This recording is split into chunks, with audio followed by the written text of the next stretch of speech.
All right, I'm here with my buddy Daisy. And in this video, we're going to go over some tips and secrets to help you get your dog's attention to you when you're on a walk. Now, Daisy's only been adopted about a month ago, and we're towards the end of the session. She doesn't really have a lot of great obedience cues yet. So one of the things I had the guardians doing is, Daisy, we talked about not eating the leash on camera. We don't want other people, we don't want to set a bad example. So, sit. I like a dog to demonstrate a little bit of a basic obedience to see if they're calm enough to go outside. Sit. Now, she doesn't really have a good sit. We're luring her into a sit. So one of the things I like the guardians to do is just walk around the house with treats like this and just be like, sit.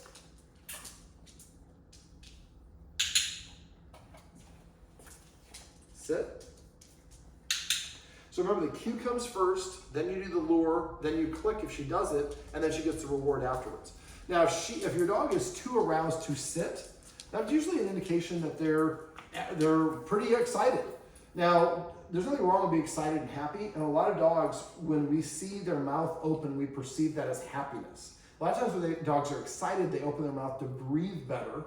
We misinterpret that as them being excited, and then we go, you would go for a walk, you would go for a walk, you would go walkie, walkie, walkie. And we get the dogs all excited. We wonder why they can't listen to us. So once your dog provided your dog does know a good cue, I ask for a sit or a touch or whatever it is every couple of paces. And if the dog can't do it, it's telling me I'm too aroused. If you go to a situation that's more exciting than this, I'm going to listen to you even less. So I call this lesson training for attention. So what we're going to do, I'll describe what we did off camera. She gets very excited for the harness going on, or for the leash being attached. So what we did is basically a desensitization exercise. So if the leash was over here, we went over, we picked up the leash, she got excited, we put it right back down. And we just sat down. This is desensitization. And eventually you're gonna walk yourself. And eventually we're able to pick it up and then lean it towards her a little bit. She starts to get excited, I drop it and put it back down. So you go through this in steps and stages until eventually you can go ahead and put the harness on, approach with the leash, attach it, and she's calm. Now, if you do this before you go on a walk, if your dog is super excited on the walk, you pick up the leash and it gets excited, that's classical conditioning. They know that they're going for a walk, they're already jacked up, and they're not going to listen to you very well. So what you can do instead is just walk around your house, practice putting the harness on, or attach the leash, then go to the next room, she follows you, take it off, close the door, repeat it. Just repeat this, and you do this independent of going for a walk so that she's just like, going for a walk doesn't mean, or the harness doesn't always mean going for a walk. It just means they're going to put it on or off. And eventually, it's less exciting, and your dog's going to be able to listen to you more. All right, now we can do the same thing for the door, and I kind of showed the guardians this off camera. Now, a lot of times dogs will chew when they're over. I think she's overstimulated, but sometimes they chew because they want to break free of the leash so they can go where they want to go. Now, if that's the case, Daisy, come here. You can also get like a chain leash if you have a dog that chews like that, but just make sure you're not wrapping around your dog. It would be dangerous. All right, so what we're going to do is when I'm doing this, and I'm going to go ahead, if I have the leash in my left hand, I'm going to keep my clicker in the same hand, so that way I can have the clicker on top of the leash. And my other hand, I can be free to grab treats and be unencumbered. Daisy, come on. We'll go outside. Should we go for a little walk? Yeah, come on with us. So you see the leash chewing has stopped because now we're outside, there's more stimulus. Daisy, sit. It's right there, sit. Sit. So we're just asking for a little basic obedience. This is a busier street outside, and so once we go outside, it's gonna be harder for her to listen. And if she can't sit here, there's no way she's gonna be able to sit out there. Now, when we're doing this, we're gonna do a couple of things. We're gonna go for a short little walk. Daisy. Now, right there, you're almost always gonna lose against the dog's nose. So the dog's sniffing, let them sniff as long as it's safe to do so. A lot of times we fight, and then it's just, we're gonna lose, and we get frustrated with the guy yelling at our dog in that angry voice when the dog's just like, dude, I couldn't pay attention to you. I was about to find out where the squirrel went. All right, Daisy, come on. Sit. Now, I like to ask a dog to sit before I open a door. So if I open this one, yeah, yes. I don't know why I'm saying yes. I have a clicker in my hand.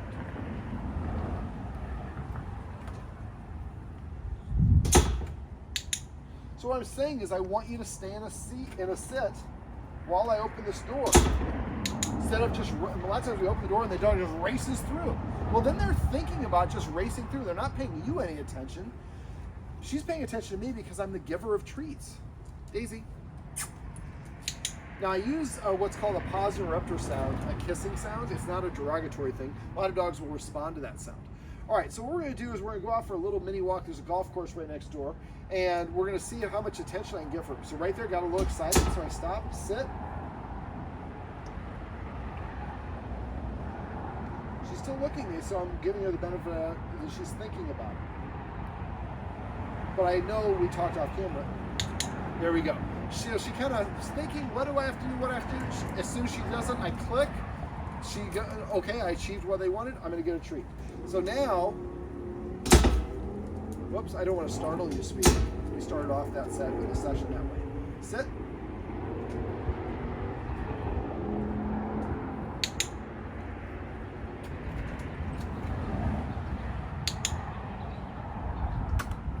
So just practicing the door opening and closing and staying in a sit. Don't drop treats though, Daisy. All right. Mm-hmm.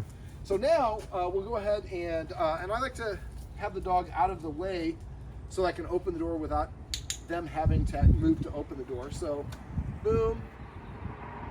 She's not trying to race through it. I'm comfortable. So let's go ahead and we'll go out to the street. Come on, Daisy.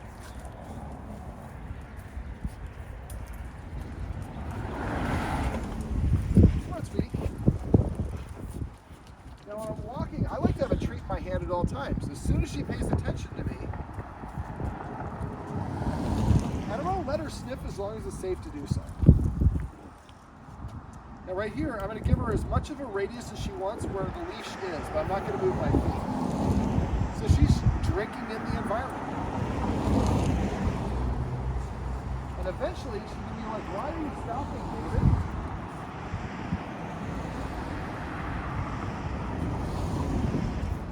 But I'm not interesting to her right now.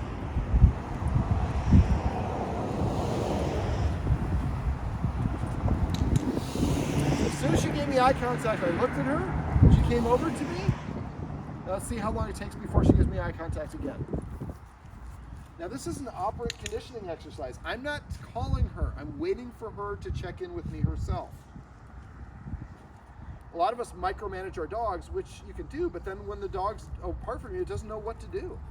So you're always going to lose if you try to compete with a nose. And we want our dogs to, most of the time we're walking our dogs to get them to burn some energy. This burns a lot of energy sniffing. So this is a great activity for her to do. It's also fun and relaxing for her to do. And I've just got a treat in my hand. So as soon as she looks at me, and what we should see is her paying attention to me faster and faster.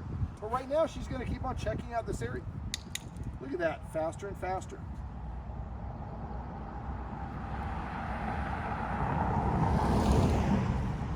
She's such a good-looking girl.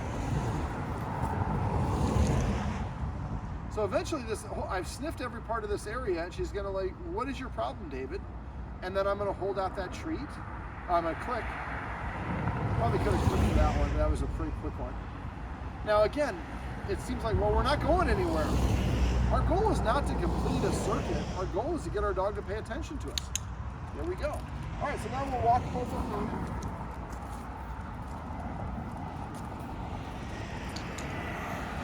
I got the treat in my hand, but you saw that she checked in with me on her own. Now I'm gonna have the treat in my hand, ready to go. New place. She's finally come to sniff. It's Venice. There's probably some good, interesting stuff here. And again, I've got the treat in my hand, and now I'm going to be in the radius area. Every once in a while, I just decide where I'm going to do this, and so she can go anywhere she wants, but I'm not moving my feet. So you don't have to have like this huge walk where you get a lot of distance, because it's the sniffs that's most interesting for the dog.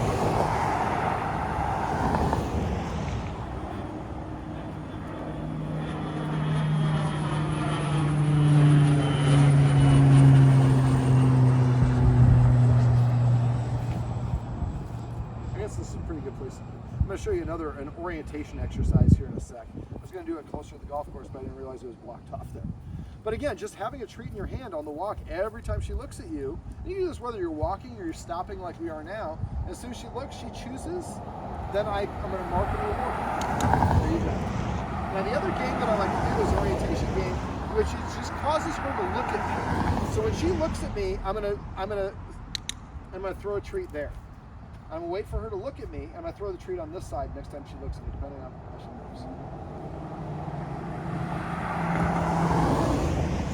So a lot of times we're asking dogs to come to us. It represents the end of fun. So when she looks at me, I'm gonna throw a treat down there. And this is kind of what I talked to you guys about in your house. Are there any more treats around here? So when she looks at me, I'm clicking, and then I'm tossing the treats, and she's got to find it. But she doesn't have to come to me. What we should see is her starting to come to me. Jogger. And again, your environment, so keep your head on a swivel. This is a little bit of a busier time. And that car's coming by, we don't really think about that, but that creates a little bit of excitement and distraction.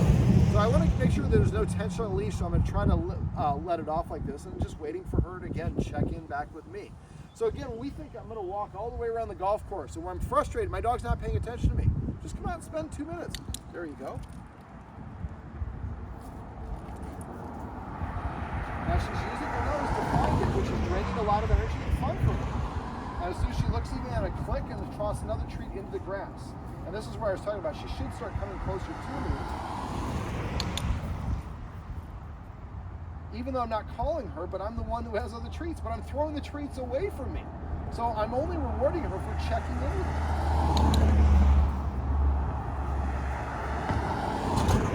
And I like doing this in grass because it takes a little bit, it's harder for her to find them.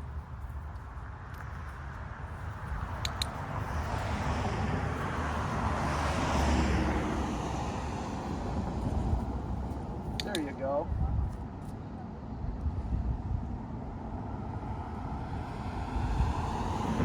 I know this is probably not the most exciting footage, but the whole point of this is we don't want it to be exciting. We want her to be like, David is the one who's he's the one that I want to check in with because there's something in it for me. So when you're walking your dog, just let her go where she wants to do, but every once in a while stop when you're in a nice area where you're not up against traffic, there's nothing crazy, just wait for her to look at you, then you can toss a treat on the ground like that, or you can just hold it and click when she looks at you and give her the treat as you're just walking. So there's a couple different variants of this, but you're seeing when we first started this video, she was not paying attention to me at all.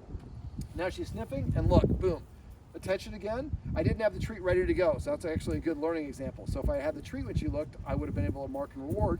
Since not, she went to else thing. Well, mistakes happen, we all make mistakes. But having that treat in your hand ready to go is the key. Let's see if we can get one more good one.